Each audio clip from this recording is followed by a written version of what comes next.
tonight's first class is Garden Goodness, and I decided to do this class because I had a garden last year, and what happens when you have a garden? If you have a big garden, I had a pretty big garden last year, you have a lot more stuff than you can eat.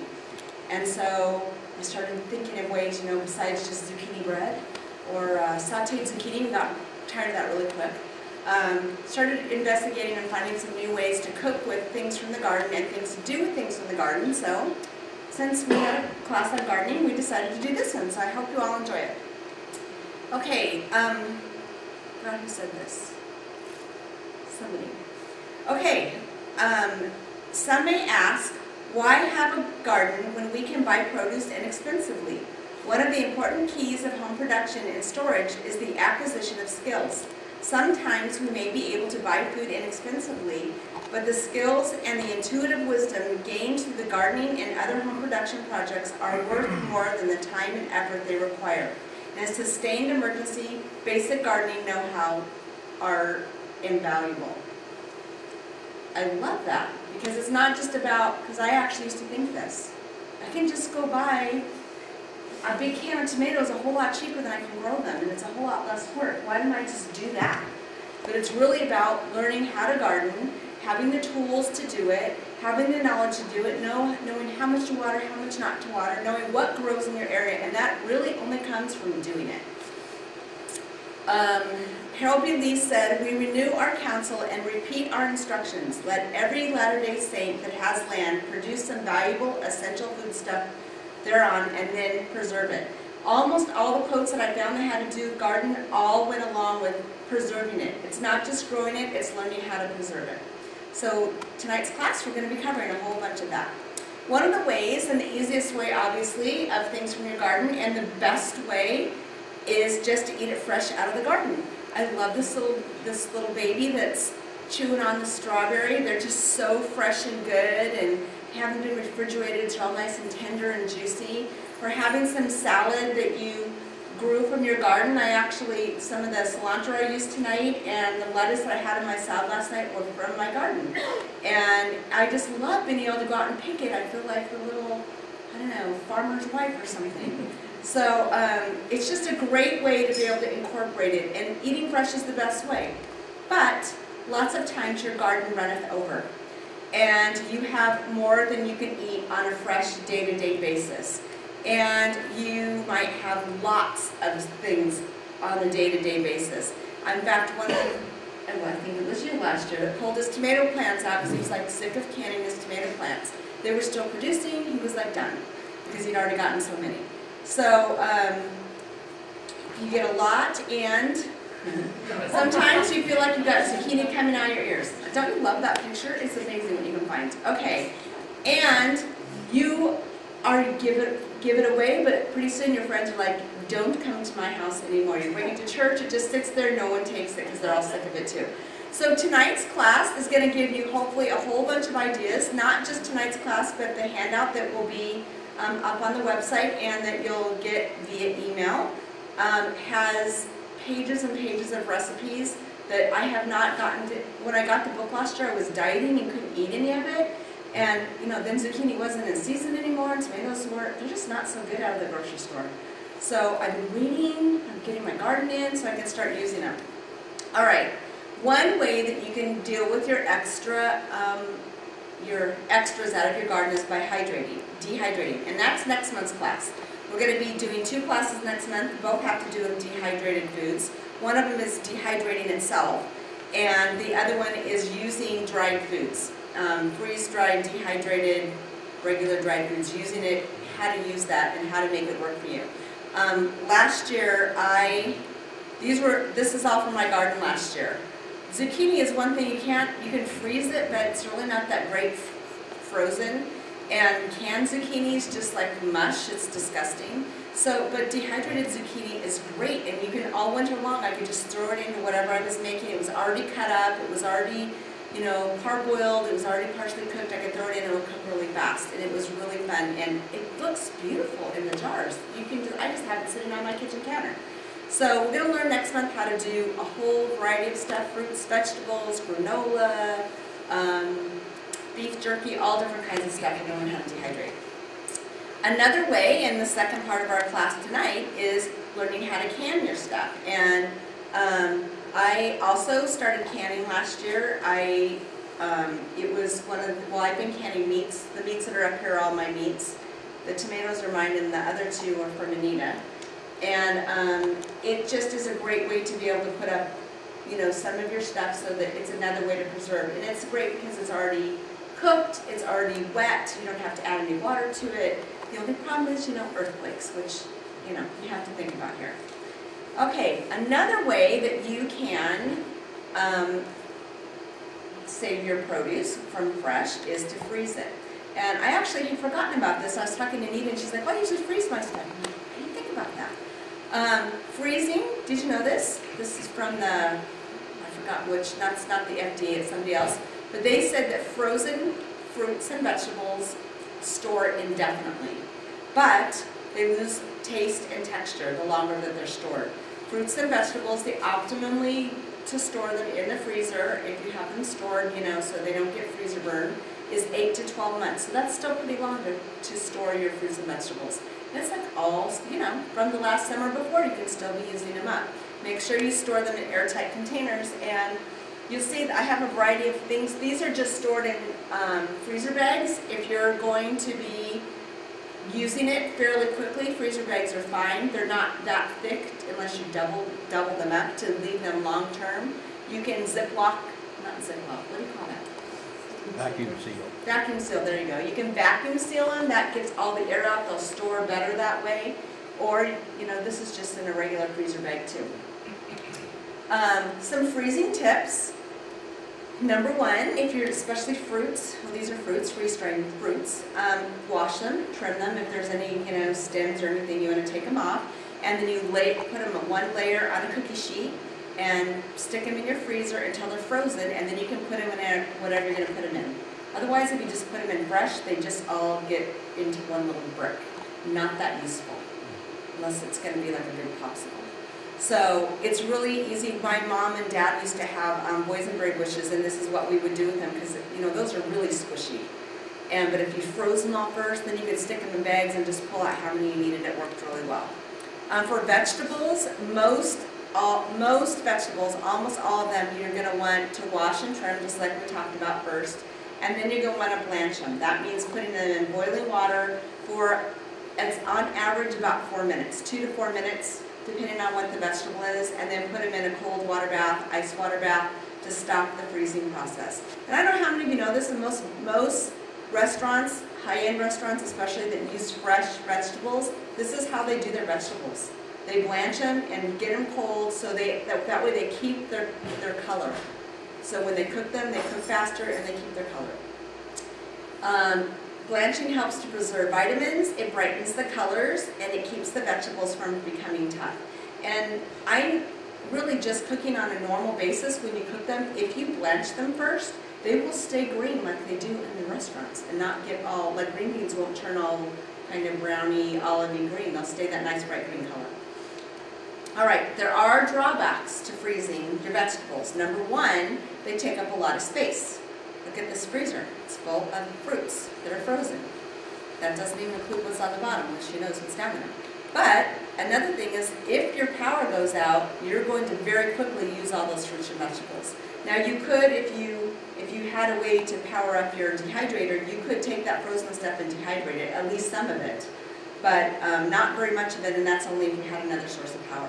So storing it all in your freezer is not the best way of doing it. Some of it is good though. Now, as far as eating all that garden goodness, most people love to eat it, but some people don't like it so much, or they just might be getting sick of how you're fixing it. Just like I talked about, you know, eating my little sauteed zucchini, I got sick of it really fast. And I really like zucchini, but you only can eat zucchini sauteed for so long. Oh, okay. So one of the ways, we're going to finish way fast. One of the ways that you can use your fresh stuff is by making recipes using fresh stuff, obviously. Salsa is an example of that. Salads are an example of that. There's a lot of fruits and vegetables that we use just fresh out of the garden that we don't have to cook, that we just put together, and they still stay fresh and they're not really cooked. And I'm going to show you 2 different examples of salsa at the end when we're done with this part, and you'll get to taste them, so you'll get to see if you like them. But I love salsa. It's a great way to use up your tomatoes. You also can make a lot of cooked recipes, and most of these are things we're going to get to try tonight. Marinara sauce is something I started making last year. I never had attempted it before. It was very overwhelming to me to think about making it from tomatoes from my garden. I could make it, using canned stuff, but using it from my garden was really, really overwhelming. But we were dieting last year, and we were on a very, very strict diet, and it was a very boring diet, and so I very quickly figured out how to make marinara sauce out of my tomatoes so that I could eat it, because bottled stuff I couldn't eat because it had sugar in it or had fillers in it, things that I couldn't have in my diet. So marinara sauce, salads, there's all kinds of salads that you can make from tomatoes and zucchini and squashes and all kinds of stuff that you grow in your garden. Soups are another great way to be able to use up your, or use your food storage, what am I saying? Use your stuff in your garden. And you can have cold soups and hot soups. I was looking on the internet today and saw a recipe. In fact, it might even be this recipe that's a cold soup. I don't really like cold soups, but some people do. So if you do, there you go. You can make cookies out of it, even out of zucchini, out of carrots. Almost anything you grow in your garden, you can make cookies or breads out of. And you also can make cakes out of them. So I'm going to tell you how to do, I forgot to do this one at a time. Okay, well, you're getting it all at once. Okay, so this is how I do my marinara sauce. I learned some tricks along the way. The first few times I did it, it took forever to cook down because I didn't do something that I'm going to teach you how to do. So, tip number 1, you pick nice ripe tomatoes from your garden. You're going to bring them in, you're going to stem them and wash them, and then if you want, you can blanch them. And I did the first time I made it. I went through the process of blanching them, putting them in the hot water, popping the skins off and coring them, and that's what I did because that's what the recipe told me to do. Then you cut them up and you squeeze the juice out. This is the hint. Isn't that a great picture of squeezing? It took me like 10 minutes to find that.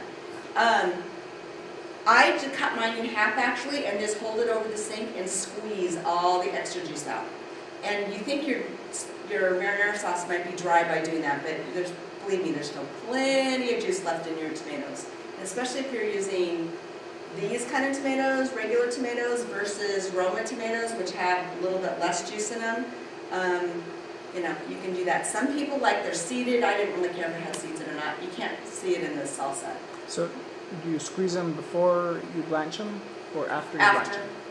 After, because they're already kind of soft then. You want to wait till they cool down a little because they are hot. My husband did it that way. I don't do it that way. But yeah, just squeeze it, and it's, you can even wear gloves if you want because the acid in it does get your hands after a while. Yeah.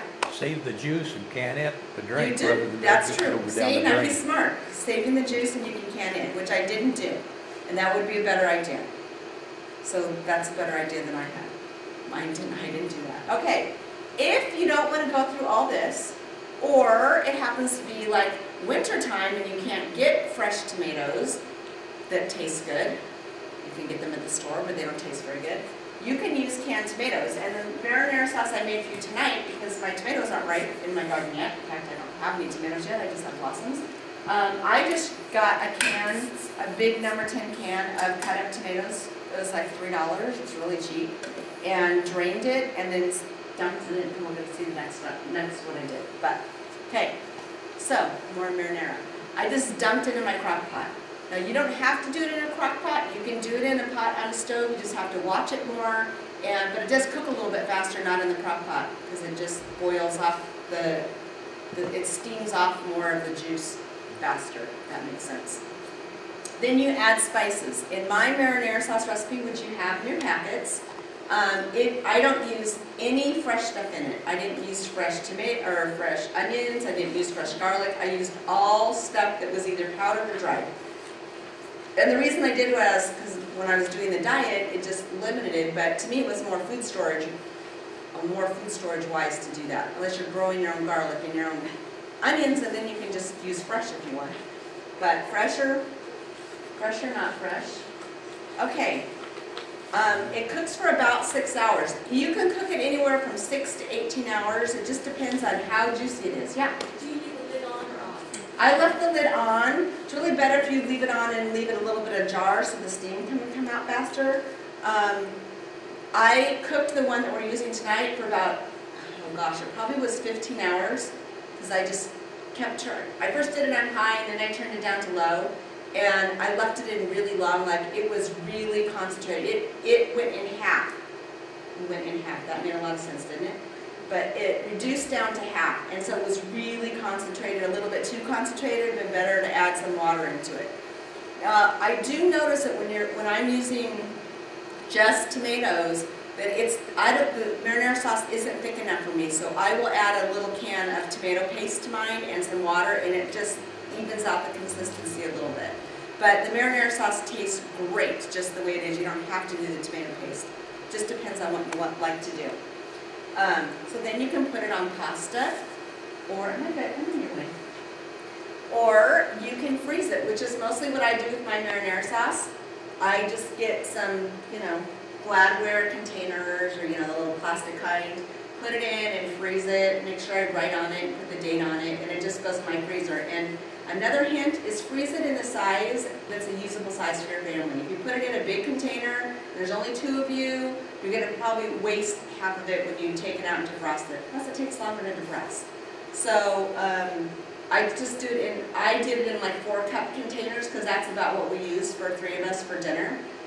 Or we can use it over 2 meals, but that's what I do. Or you can can it. And when we get to the canning class in a little while, you'll learn about how to do that. But it's really easy to do. You just put it in and can it.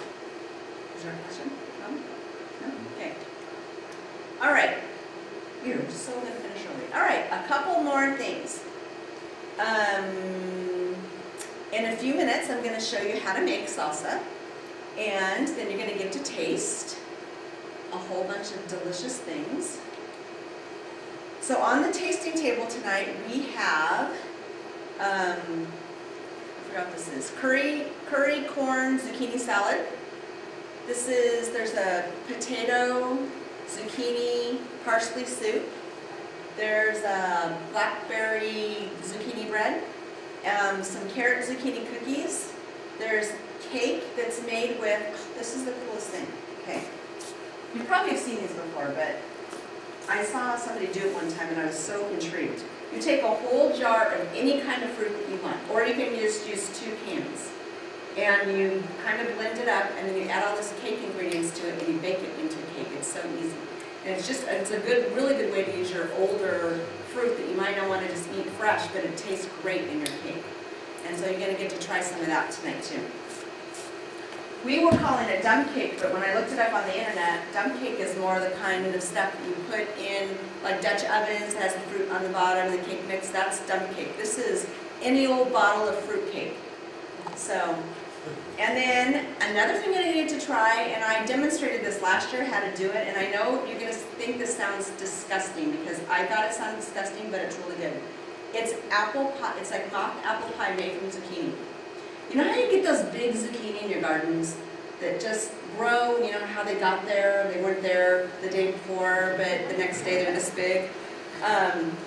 If you take those and peel all the skin off, because that's really tough, and cut it in half and slice it, it looks just like apple slices. It's the same color and everything, you can't even tell the difference, and it's really almost the same texture. And then you just add all the apple spice seasonings to it. They taste really good, so you're going to get to taste that. So don't be afraid, it won't kill you, you'll like it. All right, as far as resources, last year when I went up to Utah, I found that Zucchini Houdini book. It is the best book on zucchini. If you like zucchini, it is worth it to go and get it. The handout has a lot of the recipes in it, but it has a lot more. than what we put in the book. It has salads and soups and side dishes and main dishes and sauces and desserts and cookies and breads, all made from zucchini. And you'd be amazed at what you put zucchini in. And everything in it looks so good. We were at my daughter's house and we started going through the book, and I said, okay, let's mark the stuff we think sounds good. And we had so many markings in the book, it was almost like we didn't even, we should have just marked the stuff we didn't want, is what we should have done, because it looked really good. Then this year I found one at, I think it was at a Deseret bookstore. Oh no, it was a Beehive bookstore, called Starting with a Quart of Tomatoes. And her thing is that you start with a quart of tomatoes, and her whole book is recipes using a quart of tomatoes. It's pizza and pasta and Mexican sauces and marinara sauces and all the, I think even has bread in there. All different kinds of stuff. You start with a quart of tomatoes, or 2 cans if you don't have a quart. So that was another good one that I found. We found, I didn't pull very many recipes out of that one, but she does have a lot of really good recipes in there. Another great place to be able to find recipes is just on the internet. You can just put in, zucchini recipes, and you'll get pages and thousands of pages of them. So, and it's free, so you can do that.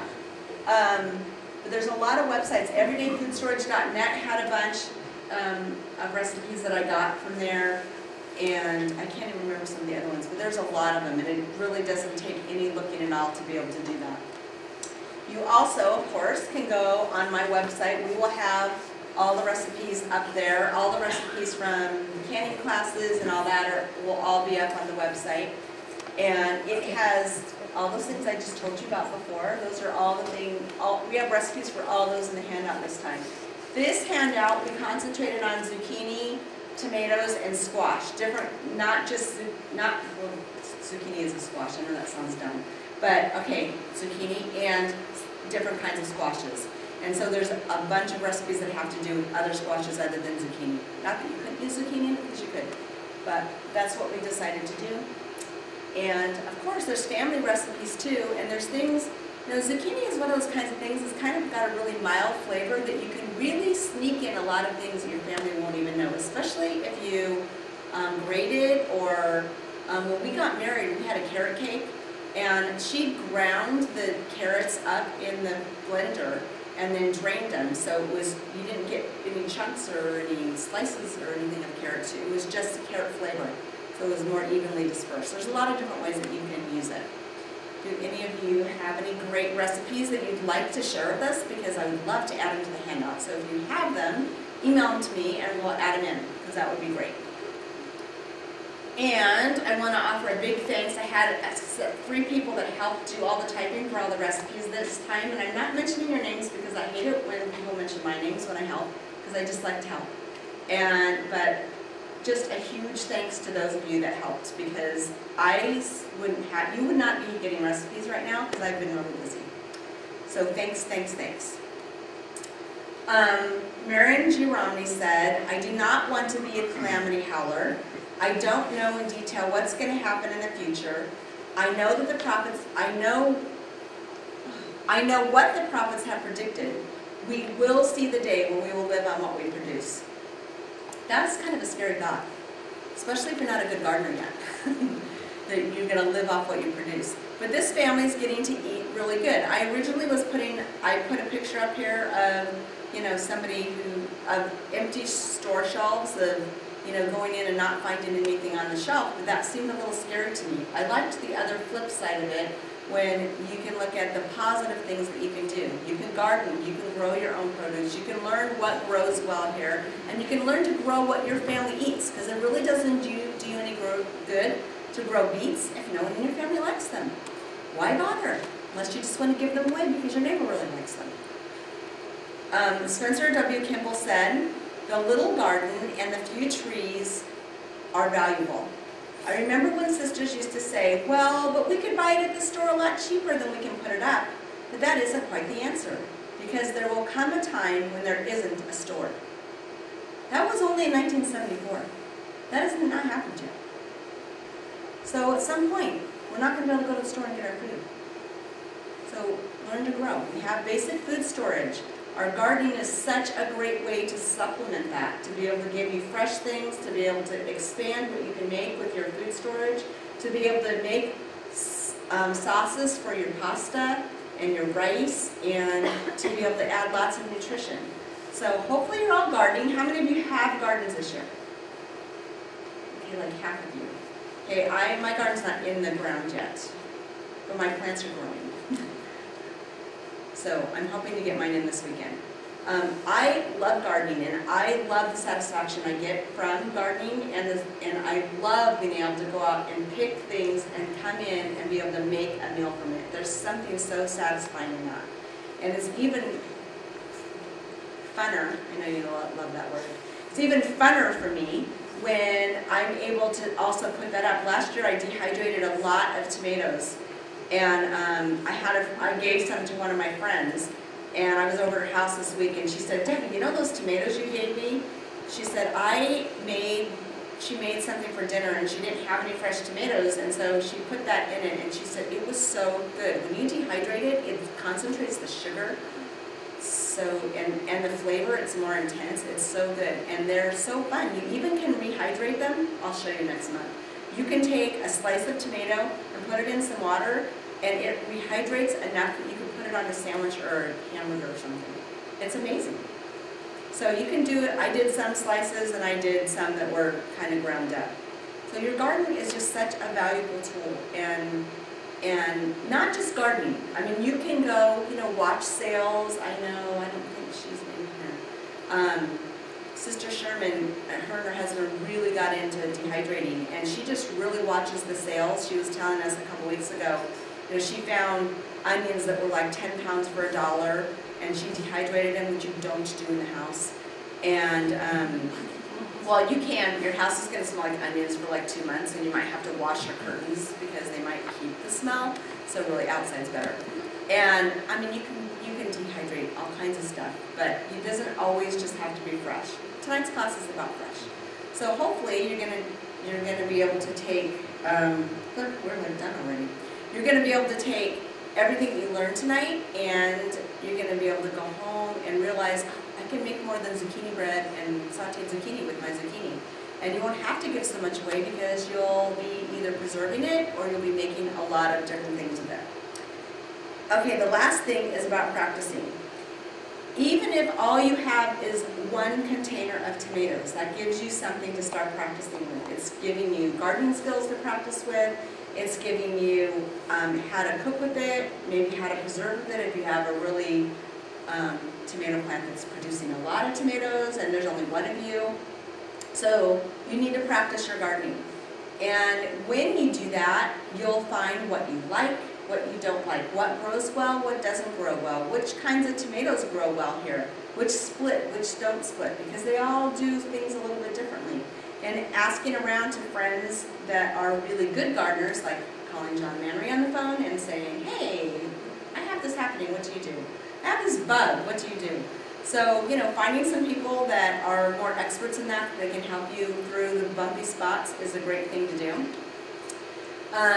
And obviously you want to practice cooking with it. You want to cook it with it, obviously your fresh stuff you want to cook with, every day. You want to start using something out of your garden every day when your garden starts producing.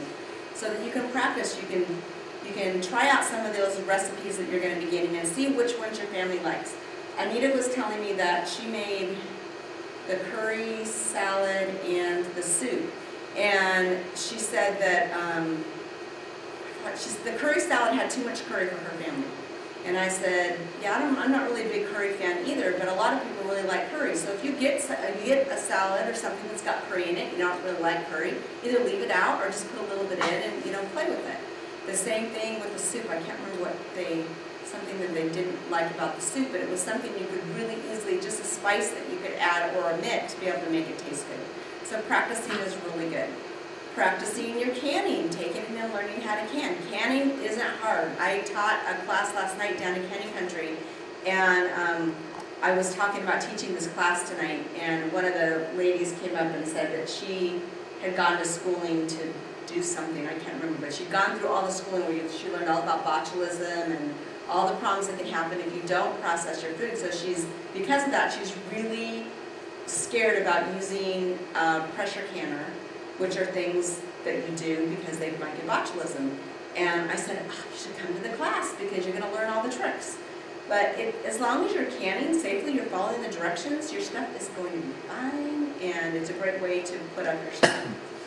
And then, of course, dehydrating. I love dehydrating. My husband's actually even building me a shelf unit just for my dehydrating stuff because it's so pretty to look at. And that way I have a place to store it out where everyone can see and where I can see it, where I can get to it easy. And you can do it in jars. If you do it in number 10 jars, you can just use the attachments on the top to suck the air out so they stay for a really long time. So practicing is, the really best way to do it. Oh, I know what I'm going to do next. I'm going to show you how to make the salsa. I'm going to show you you can see. Okay. All right. I'm going to make two kinds of salsa for you. The first one is more like a pico de gallo. So I'm doing it with, can you see? I'm doing it with, I already cut up the tomatoes just because it would be faster. So this is about, it's probably 8 Roma tomatoes that I used. And they smell really good. So I just cut those up. And then you add, I doubled the recipe. So this is about 1 onion. And I didn't use a red onion because I don't like them. So I used you'll have to just like it. And you just mix that up. You also add the juice of 1 lime, and I didn't have fresh lime, but I do have just lime juice, so I'm just, estimating how much that is.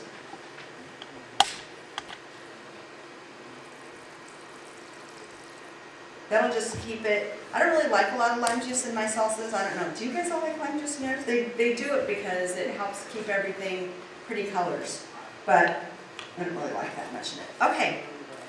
Cilantro, this is cilantro out of my garden. So good to have that.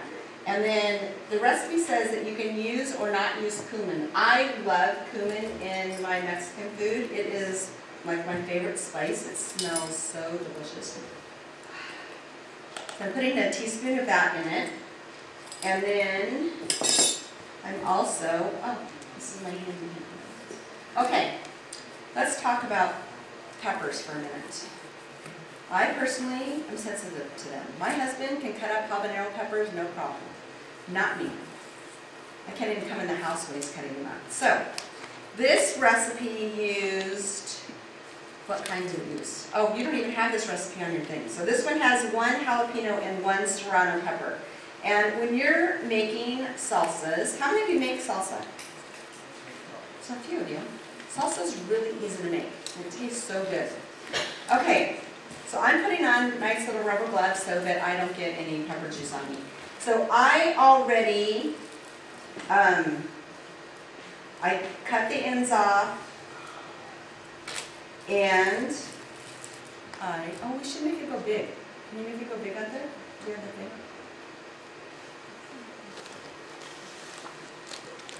He's filming, but you can't see that it's filming.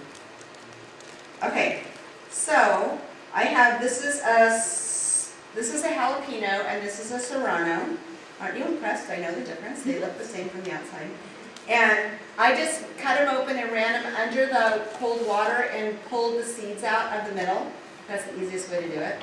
And then, and I'm going to chop them up really fine.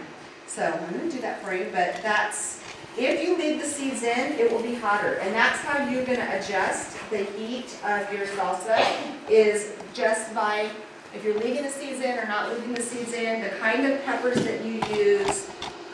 My husband really, really likes hot stuff. In fact, we buy habaneros and dry them in my dehydrator, and he makes straight habanero powder, all ground up with the seeds and everything, and he sprinkles it on all his food. I can't even smell it. Sometimes when he eats with it, he'll give me a kiss, and I'm like, you ate habanero. It'll still burn my lips an hour later. So, but it doesn't bother him. He's always surprised that I even can know that he did it. So, One of my favorite ways of doing this kind of salsa, I'm just cutting this up really small. Oh, look, you can see now. Okay, I'm just cutting it up really small, and then we're going to just put it in. But another thing that you can do with this is you can add cut up avocado. It's my favorite way of doing it, and it really adds a nice flavor to it. And you can even use, like, if you use like ripe avocados, and it just makes more like an avocado coating on everything, or you can do avocado cubes and just put it in, and it looks really pretty. It adds to the green, and it just tastes delish. So anyway, that's all. I also bought me my favorite chips from Vallarta Market. I don't know if you've ever bought them there. They make them there, and they're nice and thick. They're so good. And you guys get to eat them, and I'm dieting, so I'm not even eating them, but you'll enjoy them. Okay, so look at how easy that was. Really, how fast is that? And this is about probably 4 pints worth of salsa. This would cost about probably $12 in the store to make. Okay, it cost me probably about 3. So that's the difference just between buying it and doing a little chopping and making it yourself. Okay, is there any other ingredients? I think I put everything else in there. I did put salt and pepper in it. It usually doesn't need it. Everything else is in there. Okay, so we're going to get to try that. Dun, dun, dun, dun. Number 1. Okay, number 2. If you have, if it happens to be the time of the year that you don't have fresh tomatoes yet out of your garden, you can use canned tomatoes to make salsa. And this is a recipe that my friend, oh good, it works, okay. This is a recipe that my friend gave me that we get together with these friends quite often, and she always has this salsa. And I thought she was buying it somewhere, but she just makes it. So all it is 28 ounces of tomatoes. I just did 2 cans, and I only put 1 can in first, and I'll tell you what, because I don't like it totally pureed. So if I put everything else in and puree it, then it does it. Okay, so I do that. It has some onion in it. This recipe is in your handouts. So I cut the onion already. And, okay, peppers. In this recipe, you don't have to cut the peppers up really fine because you're doing it in the blender. And so it chops it up for you. I did kind of roughly chop them just because it fit in my container better. And this one has yellow peppers, and I only put half of a serrano in it just so it would be a little bit less hot. I have some that's already done of the same kind that's the normal recipe, so it's a little bit hotter, but it's not that hot. I think you can handle it. Some cilantro. I love cilantro. So good. Okay, this is a little bit of salt and a little bit of sugar. The sugar just helps break out it intensifies the tomato flavor, so I love doing that. And of course, it's really good. And then instead of using fresh garlic, which you totally can use, I'm just using dried minced garlic. Comes in a little thing like this. Putting a teaspoon of that in, and then I'm also putting in a teaspoon of my delicious cumin. Gonna put it in. And then we're just going to blend it up for a minute just to chop everything up.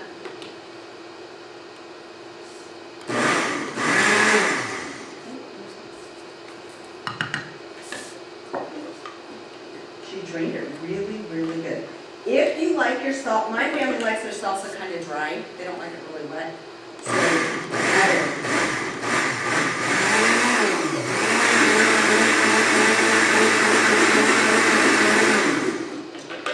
So I had her chop it. I had her drain it really good. Okay, now I'm going to add the other can of tomatoes, and I'm just going to pulse it just for a couple seconds, just to mix it up. Okay, that's it. That's all there is to the salsa. So it's really, really fast. This one's really chunky. This one's really nice and smooth, so it's really easy to go on your chips. It doesn't fall off. It really has a lot of great benefits. So that's why I did the 2 different kinds. My husband actually makes pineapple habanero salsa now, but I have not tried it yet because every time he's done it, he's put lots of habaneros in it. But the people that like really hot love it, and so we were going to make some to bring tonight, but I didn't get it done, a milder version of it, but it's delicious. And we actually got the recipe from Diners, Drive-Ins, and Dives. He went to some place in Phoenix, and they did it, and we just watched it over and over again and figured out how much he was using of everything, and then just did it. And you can either use a blender to do this, or you can use, we bought one of these for the pineapple salsa, because this is what they use, except theirs is like this big. It's the Tim the Toolman Taylor size. And all this stuff, this is a blender stick, so it has a little blender thing at the bottom, and you just put it in. You just have to make sure you put in something with kind of high sides, because it splashes everywhere if it's something with low sides. So that's pretty much all it is. Any questions with the salsa? And the thing about salsa is you can make it hotter or milder depending on the kind of peppers that you use. And by using different kinds of peppers, it gives you a little bit different flavor. If you roast them, it gives a little bit different flavor. The pineapple habanero salsa, you roast the, it has jalapenos in it also. It's really hot. You roast the jalapenos and the onions and the tomatoes, and then you just mix everything together using the blender stick, and it's really good. So it's like a combination of sweet and hot. If you really like hot, you really like it. Especially if you like pineapple. If you don't like pineapple, you might not like it. Okay, any questions on that? Yeah. I have not canned this, but I have canned salsa. And I did it the wrong way, so don't do it the way I did it, because we just water bath canned it, and we didn't add lemon juice. You're supposed to add lemon juice. But with all the research I've done on the internet, I'm using heirloom seeds, and those tomatoes are a lot higher in acid, so you can get away with water bath canning it.